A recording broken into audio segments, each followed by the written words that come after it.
Nkulamusizaako nate gwe mukwano gwange yonna gy'osinzira okuba ng'otuwuliriza ayeekumira ku UG Updates TV nkutegeeza nti okola ky'amaanyi nnyo okuba nga oyimirizaawo amayengo gano aga UG Updates TV. Baganda bange mbaanirizaako nnyo n'amaanyi. Agakagwawo eruzira gwe muganda wange ali eyo ampuliriza. Agakagwawo genkuleetedde mu kaseera kano gwe mukwano gwange eyeekumira ku UG Updates TV.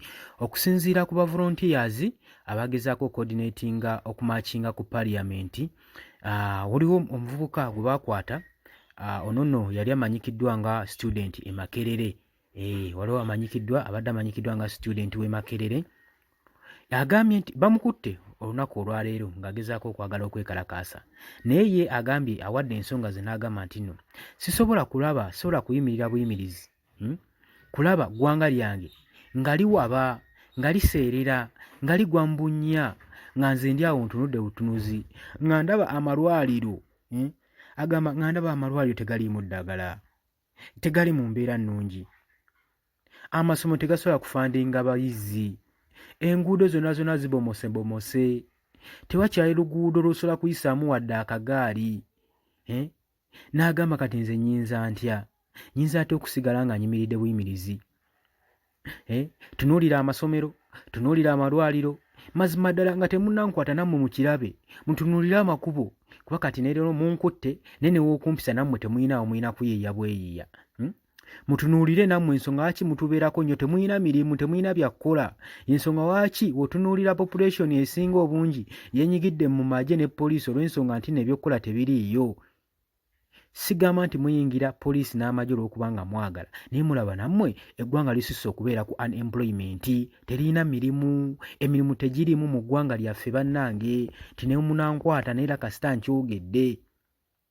Kyokka ebyo byonna nga bigenda mu maaso, abakulembeze baffe tebafaayo, bo basigala mu maaso n'okuba nga bagenda okuba nga banyunyunta eggwanga lino, bagenda mu maaso n'okuba nga banyunyunta eggwanga. Agambye nti nno okusirika kwaffe, kubanga leero twali tulina okwekalakaasa nga tugenda ku parliament, tewaliyo kigenze mu maaso, naye okusirika kwaffe kwongera bwa buvumu, ne bongera okuba nga bagolifayinga enguzi yaabwe gye balya n'ogyenyumirizaamu n'okuba nga bagiwanikira bendera, n'okwenyumiriza mu kye bakola nti kyamaanyi nnyo singa tunaaba nga tusirise. N'agamba nti nno okusirika kwaffe kwongera bbawo amafuta, kutubanga ababongeddemu amafuta ku kyeya kino ku lawundi about eno ey'enguzi, nesobola okubeera nga ensonga zonna zigenda mu butali butuukufu bwazo. Tesobola kutunula tetusobola kubeera ne tutunula ne tulaba kino kisaako kya injustice nga kigenda mu maaso kyapeninga mu ggwanga lyaffe okuba nga tutya okukwatibwa. N'agamba nti nno era kyekino ekiseera ke kabadde akadde akatuufu tusobole okuba nga tuyimirira, tusobole okuba nga tudimaaninga ku lw'obulungi bwaffe. Y'ensonga lwaki nsazeewo mmakinge nze nga ngenda ku parliament, bw'atyo bw'agambye. Oba obalaba abaana abooleseza obuvumu abalumirirwa ensi yaabwe, gw'oli eyo naye n'okusubscribinga kwakulemye, tosobola na kusubscribinga ku channel eno. Owuliriza buwulirizi ate by'owuliriza tobiteeka mu nkola. At least kolako ekintu kimu, subscribinga osobole okwongerayo omukutu guno mu maaso, gusobole okuba nga gulaga bannayuganda ekyekola. Agamba nti nno nti nze nakwatibwa nga n'abalala 9 bakwatiddwa wali eri ku sayidi ya Avenue okuliraana ne Parliamentary Building ku mwezi nga July 2023. Essaawa zaali 5 banteeka mu kkomera ne bandetaininga paka we nafuna bbeero nga 31. N'agamba nti nno nze nali nzuukuse nga ntandise okuba olunaku lwange nga ndabanga olunaku olulala, naye mu kufaayo nnyo n'obwogi n'okusensinga okw'enjawulo kwe nasensinga okulaba nga nteekawo anti-corruption, n'aŋŋamba olunaku luno olwokubiri lwe lunaku olugenda okubeera nga lwe lwange okumakinga okugenda ku paliyamenti.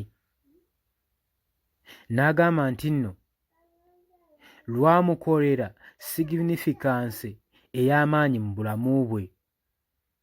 N'agamba nti nno kyamuyambako okurepresentinga chance okusobola okukola eddoboozi lye lisobole okuba nga liwulibwa, lisobole okuba nga liri against ku corruption egenda mu maaso mu ggwanga.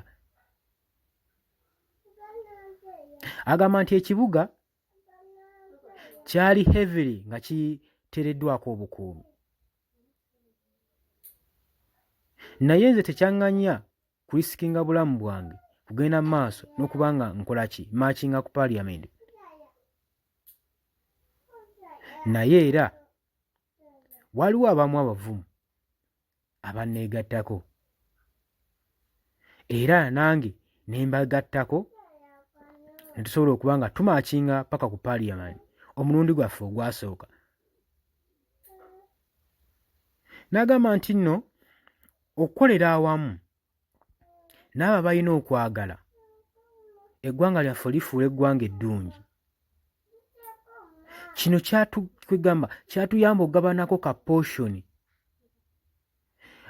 mu kaseera mu maaso ga heavy military eyali edeployingiddwa mu kaseera ako, era kino kimeekinga olunaku lwe okuba nga tasobola kuba nga alwerabira. N'agamba nti nno yategeeza famire ye mu bwangu nnyo abagambe nti nabo basobole okuba nga baparticipatinga mu kwekalakaasa okw'emirembe okusobola okuba nga bamwamulako ligiimu eno. Oba okitegeera? Baakitegeera, agamba teyeewuunya baakitegeera era tebeewuunya na nnyo ku nze,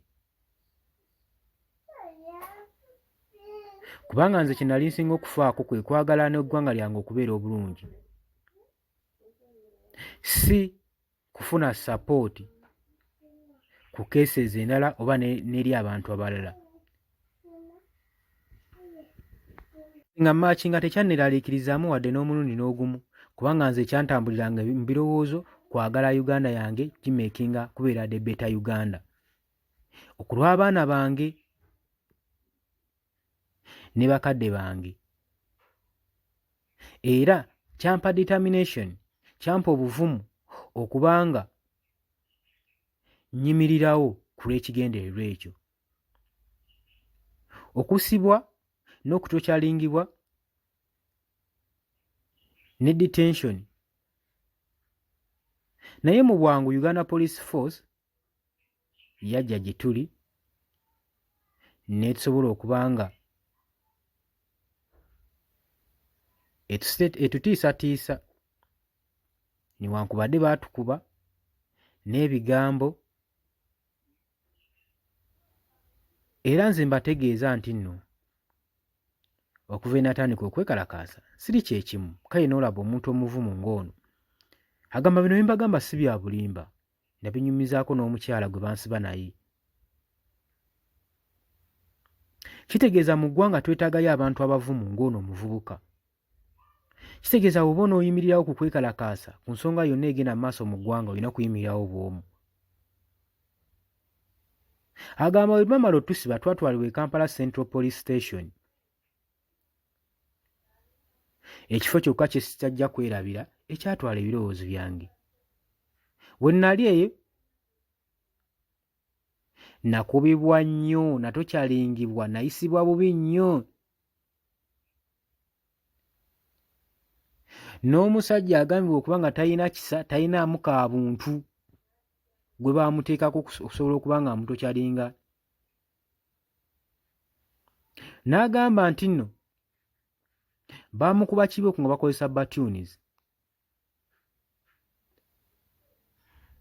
era ne bakuba amaviivi ge baali basinga okwetaaga. Oba okitegeera ggwe mukwano gwange ali eyo, kale n'obeera ng'oli mu nsi eyo naye ng'obonaabona. jjukira nti nno ekigendererwa kyange kyali kya mupiira, kusamba mupiira kye kirooto kyange.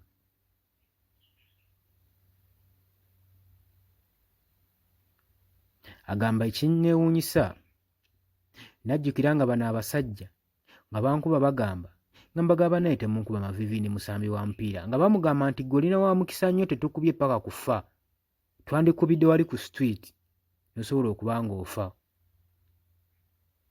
N'agamba naye bino byonna byonna byakolebwa naye byandeetera okukola statement. Newankubadde bankuba nga baagala nkole statement, waliwo statement gye baali beetaaga naye nga nze ŋŋaanye ne kibakako okumpisa obubi ennyo. N'agamba oluvannyuma twatwalibwa ku Buganda Land Court era ne batukyajinga with a common nonsense agiise nonsense. After court we twamaliriza kooti natwalibwa mu mansion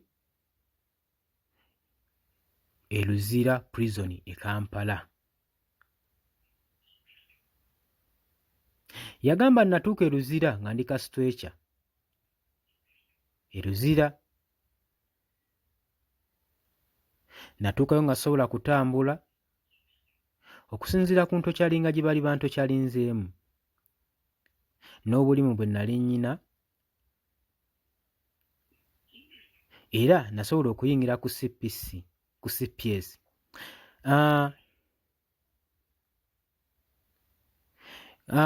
N'abalala ng'abalala mikwano gyange be nali nabo era nabo baateekebwa ku stretchers